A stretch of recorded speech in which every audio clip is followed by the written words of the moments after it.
2020 यह वह साल है जो किसी का भी अच्छा नहीं गुजरा। सारी दुनिया घरों में बंद थी, इसके साथ साथ सभी काम भी काफ़ी हद तक बंद थे। मगर हमारे साइंटिस्टों ने इस मुश्किल वक्त में भी कई ऑसम डिस्कवरीज़ की। तो आज हम उन्हीं डिस्कवरीज़ को देखेंगे जो कि हमारे साइंटिस्ट ने 2020 में की है। अगर हम अपने पहले डिस्कवरी की ही बात करें तो वह है ओल्डेस्ट मटेरियल, जो कि हमारे अर्थ और हमारे सोलर सिस्टम से भी ज़्यादा पुराना है। यह मटेरियल ऑस्ट्रेलिया में मिला है और वहाँ के साइंटिस्टों ने यह दावा किया है कि यह मटेरियल लगभग 7 बिलियन ईयर से भी ज़्यादा पुराना है। और दोस्तों, हम आपको बता दें कि हमारा सोलर सिस्टम या फिर हमारे अर्थ का एज सिर्फ 5 बिलियन ईयर्स ही है। इसका मतलब यह होता है कि यह मटेरियल लगभग 2 बिलियन ईयर्स से भी ज़्यादा ओल्डर है हमारे अर्थ और सोलर सिस्टम से। और अगर आप यह सोचने में लगे हुए हैं कि हमारे अर्थ में अर्थ से भी ज़्यादा पुराना मटेरियल कैसे मिल सकता है, तो आपको बता दें कि यह मटेरियल हमारे अर्थ में मेटेरॉइड की मदद से आया था, जो कि सितंबर 1969 में ऑस्ट्रेलिया से टकराया था, जिसमें से साइंटिस्टों ने इस मटेरियल को 2020 में डिस्कवर किया है। यह मटेरियल हमें हमारे यूनिवर्स के बारे में कई जानकारी हमें बता सकता है। अगर हम आगे बढ़कर सेकेंड डिस्कवरी की बात करें तो वह है डीएनए ऑफ डायनासोर। दोस्तों, आपको जो जुरासिक पार्क मूवी तो याद ही होगी, जो कि डायनासोर पे बनी एक लाइव एक्शन मूवी है। इस मूवी में डायनासोर के फैन फॉलोइंग को बहुत ही ज़्यादा बढ़ा दिया था।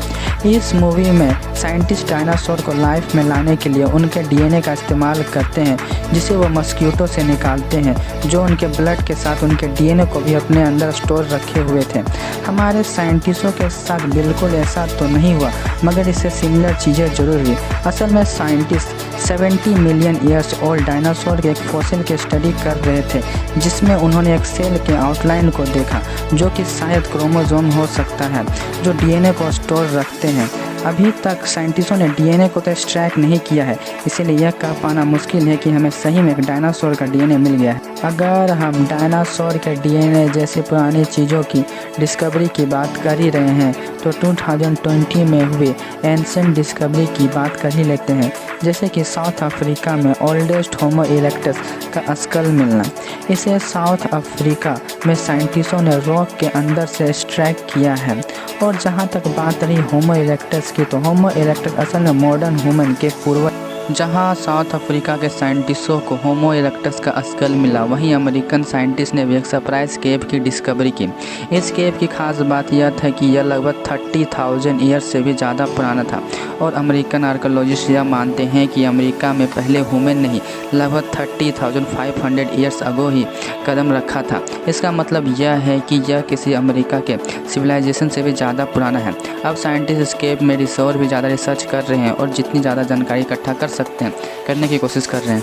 और दोस्तों, जहां 2020 बुरी घटनाओं से भरी रही, वहीं इस साल एक अच्छी खबर भी आई। इबोला आउटब्रेक वायरस का अंत होना। इसकी शुरुआत democratic Republic of the Congo और साउथ सूडान में हुई थी। इसकी वजह से लगभग 11,323 लोगों की जानें गई। इस वायरस की वजह से हैवी फीवर और साथ में इनसाइड और आउटसाइड हैवी ब्लीडिंग भी होता था, जिसके कारण बनता था लोगों की मौत का। मगर जुलाई 25, 2020 को WHO ने ऑफिशियली अनाउंस कर दिया कि इबोला आउटब्रेक का अंत हो चुका है।